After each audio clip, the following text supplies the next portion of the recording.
Hello friends, चलो आज के इस वीडियो में बताने जा रहे हैं नोमेनक्लेचर। अगर वीडियो पसंद आए तो प्लीज़ चैनल को सब्सक्राइब करें।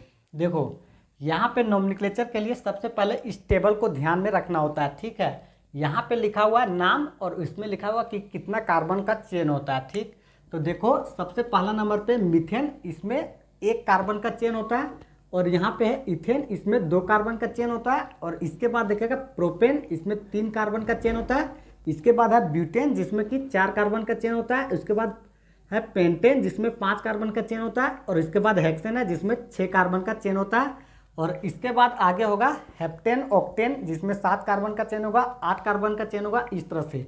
ठीक है, तो उतना यहाँ पे लिखा हुआ नहीं, जितना है उतना देखते हैं। ठीक है, इसके बाद यहाँ पे आता है फंक्शनल ग्रुप। देखो, फंक्शनल ग्रुप होता है, उसको हम लोग ध्यान से देखते हैं। सबसे पहला नंबर पे होता है कि फंक्शनल ग्रुप 2 प्रकार के होता है। एक फंक्शनल ग्रुप होता है जो पहले इस्तेमाल होता है, इसको हम लोग बोलते हैं प्रीफिक्स। ठीक है, और दूसरा फंक्शनल ग्रुप होता है जो बाद में इस्तेमाल होता है, इसको हम लोग बोलते हैं सफिक्स। ठीक है, यहाँ पे इतना ही फर्क है। तो पहले जो इस्तेमाल होता है फंक्शनल ग्रुप, इसको हम लोग बोलते हैं हेलोजन्स। ठीक है, तो हेलोजन के अंदर आता है क्लोरीन, ब्रोमीन। तो क्लोरीन के लिए यहाँ पे लिखते हैं क्लोरो और ब्रोमीन के लिए यहाँ लिखते हैं ब्रोमो। अब इसके बाद नेक्स्ट जो है, ये एक आता है अल्केन का ग्रुप है, जो कि मिथाइल ग्रुप है हाइड्रोकार्बन का। ठीक है, CH3। और इसके बाद ये सभी जो है, ये कब आता है फंक्शनल ग्रुप, तो बाद में आता है। तो यहाँ पे देखो अल्कोहल के लिए लिखा हुआ है OL, इसका फॉर्मूला होता है ROH। ठीक है, उसके बाद एल्डिहाइड का लिखा हुआ AL और इसका फॉर्मूला ये होता है। उसके बाद कीटोन का लिखा हुआ ONE, इसका फॉर्मूला ये होता है। ठीक, और इसके बाद कार्बोक्सिलिक एसिड का ओइक एसिड लिखा हुआ है, इसका फॉर्मूला ये होता है। ठीक, ये ध्यान रहेगा, एल्डिहाइड, कीटोन, कार्बोक्सिलिक एसिड, तीनों के तीनों क्या होता है, कार्बोनिल ग्रुप होता है। यानी कि ये वाला जो ग्रुप होता है प्रेजेंट, ये तीनों में क्या होता है, कॉमन होता है।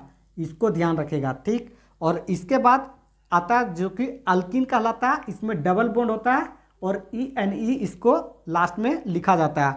अल्काइन देखते हैं तो इसमें ट्रिपल बॉन्ड होता है और YNE यहाँ पे लिखा जाता है। तो इस तरह से इस टेबल को कंपलसरी याद रखना होगा, तभी जाकर के नोमेनक्लेचर बिल्कुल इजी से लिख सकते हैं। अदरवाइज लिखने में बहुत ज़्यादा डिफिकल्टी फेस करना पड़ता है। अब देखो यहाँ पे जो है, इसको हम लोग बोलते हैं अल्केन। ठीक है, और ये है अल्किन और ये है अल्काइन। ठीक, तो अल्केन जो होता है ये सेचुरेटेड कंपाउंड्स होता है, और अल्किन और अल्काइन जो होता है ये अनसेचुरेटेड कंपाउंड्स होता है। यानी कि ये इसमें डबल बॉन्ड और इसमें ट्रिपल बॉन्ड होता है। तो इसमें देखेगा सेचुरेटेड कंपाउंड्स का फॉर्मूला क्या होता है, तो CnH2n+2। ठीक है, यहाँ पे n मतलब नंबरिंग को बतलाया, तो कार्बन का जितना नंबर होगा उतने उसका डबल से 2 प्लस किसका होगा, अल्केन का होगा। और जितना कार्बन का संख्या होगा उसका दुगुना किस में होगा, अल्किन में होगा। और इसके बाद अल्काइन में जितना कार्बन का संख्या होगा उसका डबल करके उसमें 2 माइनस कर देंगे। ठीक, तो ये अल्काइन बन जाएगा। अब इसके बाद नेक्स्ट देखो, चेन किसको कहते हैं, ब्रांच किसको कहते हैं, रिंग किसको कहते हैं। तो ब्रांच और चेन तो हम लोग यहाँ पे देख लेंगे, रिंग हम लोग नीचे बनाते हैं। ठीक है, ये अगर इस तरह से है, ठीक है, क्लोज है चारों तरफ से, तो इसको हम लोग बोलते हैं रिंग। अब ध्यान से देखो, ये अगर इस तरह से है और इसमें अगर इस तरह से बन गया तो इसको क्या बोलेंगे, तो ध्यान से देखो, इसको हम लोग रिंग बोलेंगे और इसको हम लोग रिंग नहीं, ये एरोमेटिक कंपाउंड्स होता है जो कि कहलाता क्या है, बेंजीन। हालांकि यहाँ पे इसका स्ट्रक्चर का इंपॉर्टेंस है, लेकिन ध्यान रहेगा कि इसको रिंग नहीं, ये एरोमेटिक कंपाउंड्स में होता है। और ये एरोमेटिक कंपाउंड्स में होता है, ये रिंग कहलाता है, जो चारों तरफ से घिरा हुआ रहता है। ठीक, तो ये यहाँ पे ये अल्केन है। ठीक है, इसको ध्यान से देखो, यहाँ पे कुछ करना नहीं है बीच में। अब इसके बाद ये है बेंजीन। ठीक, तो नेक्स्ट देखो यहाँ पे कहता क्या, नेक्स्ट है कोवलेंट बॉन्ड। ठीक है, कोवलेंट बॉन्ड क्या होता है, इसको देखो ध्यान से। कोई भी बॉन्ड जो इलेक्ट्रॉन पेयर को शेयर करके बनता है, इसी को बोलते हैं हम लोग कोवलेंट बॉन्ड बोलते हैं। जैसे कि यहाँ पे देखो नाइट्रोजन। ठीक है, तो N2 इस तरह से स्ट्रक्चर बनाता है, तो नाइट्रोजन जो है ये क्या करेगा, इस तरह से बॉन्ड को शेयर करके बना देता है। तो इसी को हम लोग बोलते हैं क्या, कोवलेंट बॉन्ड बोलते हैं। अब ध्यान से देखो, कार्बन जो है ये कोवलेंट बॉन्ड बनाएगा, लेकिन इसका अलग प्रॉपर्टीज क्या होता है, इसको देखो। कार्बन एक ऐसा एलिमेंट है जो कि कैसा प्रॉपर्टीज शो करता है, तो कैटेनेशन प्रॉपर्टीज को शो करता है। ठीक है, अब कैटेनेशन प्रॉपर्टीज एकमात्र बनाने वाला कौन है, शो करने वाला कार्बन है। तो इसका मतलब ये होता है कि कार्बन और कार्बन के साथ क्या करता है, ये बॉन्ड बना देता है, इसीलिए इसको बोलते हैं कैटेनेशन प्रॉपर्टीज।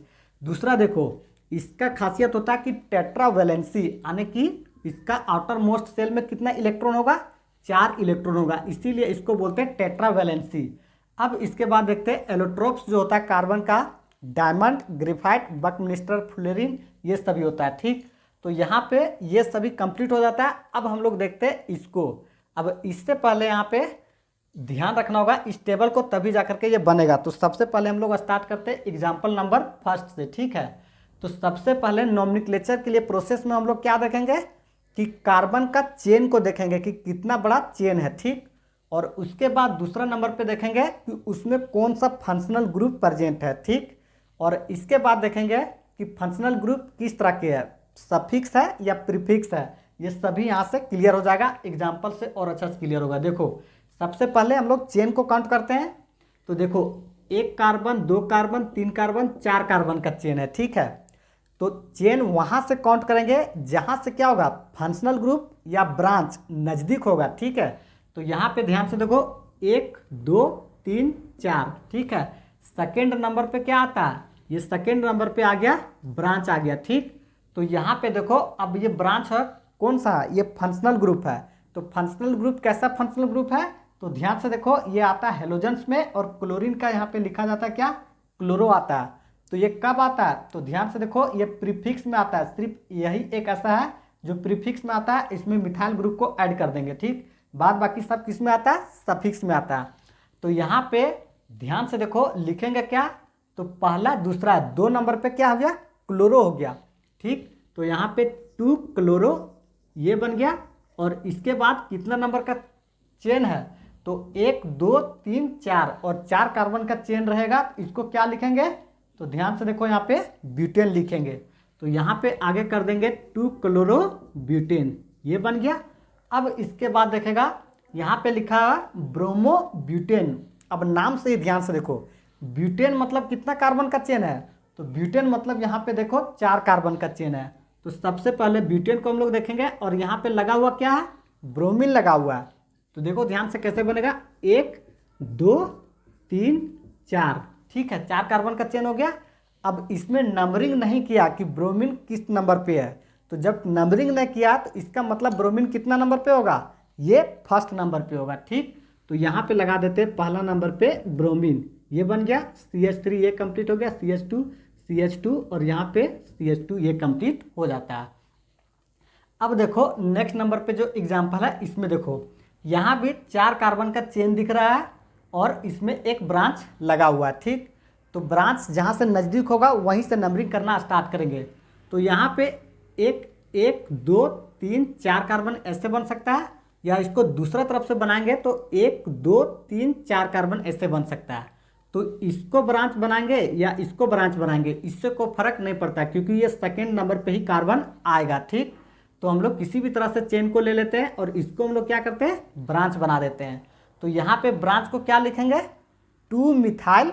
ठीक है, क्योंकि सेकेंड नंबर पे है तो क्या होगा, 2 मिथाइल, और इसके बाद यहाँ पे देखो कितना कार्बन का चेन है, 4 कार्बन का, इसके लिए क्या लिखेंगे, ब्यूटेन। ठीक है, तो ये बन गया कंप्लीट। अब इसके बाद देखो यहाँ पे, ठीक है, तो यहाँ पे देखते हैं नेक्स्ट एग्जाम्पल। तो क्या हुआ, ये थोड़ा सा अलग है, इसमें प्रीफिक्स को इस्तेमाल नहीं किया, इसको इस्तेमाल किया, तो इधर जो है सफिक्स में आया, इसको इस्तेमाल किया। तो देखो ध्यान से कार्बन का चेन कितना बड़ा है, तो 1 2 3। ठीक है, 3 कार्बन का चेन है, और इसमें फंक्शनल ग्रुप कौन सा लगा हुआ है, तो OH किसके लिए है, ये देखेगा तो OH जो है ये अल्कोहल के लिए है। ठीक है, तो अल्कोहल के लिए है, तो लास्ट में इसको क्या लिखते हैं, OL लिखते हैं। ठीक, तो यहाँ पे 1 2 3 कार्बन के लिए क्या लिखा जाता है, तो 3 कार्बन का चेन रहेगा, तो ये लिखा जाता है प्रोपेन। ठीक, तो यहाँ पे प्रोपेन ये हो गया।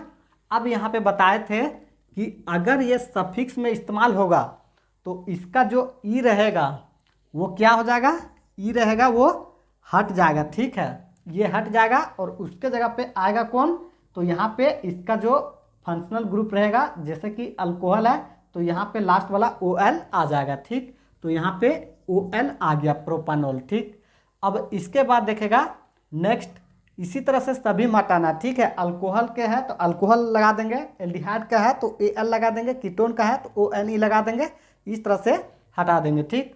अब देखो यहाँ पे आता है नेक्स्ट, इसको बोलते हैं प्रोपीन। नाम से ही पता चल रहा है प्रोपीन, तो प्रोप मतलब कितना हो गया, 3 कार्बन का चेन है और यहाँ पे 1 2 3 कार्बन का चेन बन गया। और ENE किसका है, तो डबल बॉन्ड जो होता है ये अल्किन का, इसका। तो यहाँ पे नंबरिंग नहीं बताया है, इसका मतलब कितना नंबर पे होगा, फर्स्ट नंबर पे होगा। तो ध्यान से देखो यहाँ पे ये लग गया CH2 CH3 और यहाँ पे H, ये कंप्लीट हो जाता है, ठीक।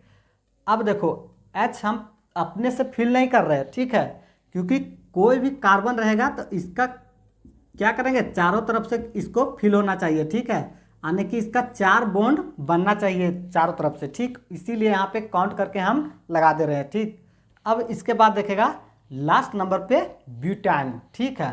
तो ब्यूट मतलब कितना कार्बन का चेन हो गया, यहाँ पे 4 कार्बन का चेन हो गया, ठीक है। तो 1 2 3 4 कार्बन का चेन हो गया। और YNE इसका मतलब यहाँ पे ये अल्काइन हो गया, ठीक, ट्रिपल बॉन्ड।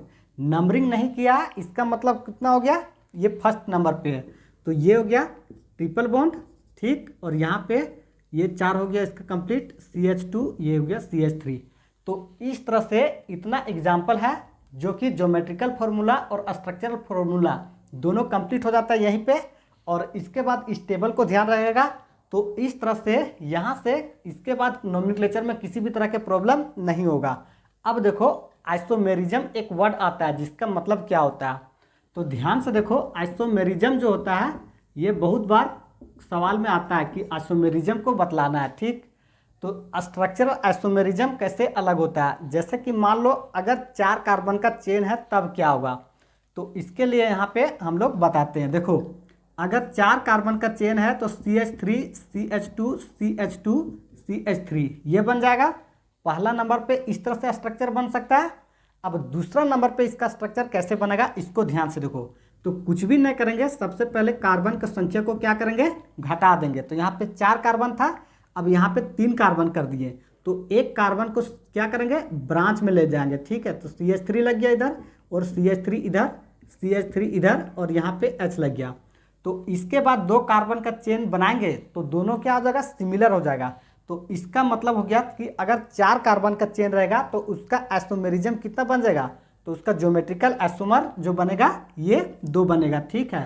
तो ये बहुत बार सवाल आता है कि 5 कार्बन का चेन रहेगा, ठीक है, तो इसका ज्योमेट्रिकल आइसोमर कितना होता है। तो सेम उसमें क्या करेंगे, एक में 5 कार्बन का चेन बनाएंगे, उसके बाद 4 कार्बन का चेन बनाएंगे, उसके बाद 3 कार्बन का चेन बनाएंगे और बाकी को जो रहेगा उसको ऐड करके देखेंगे तो ये क्या हो जाएगा, पूरा कंप्लीट हो जाएगा।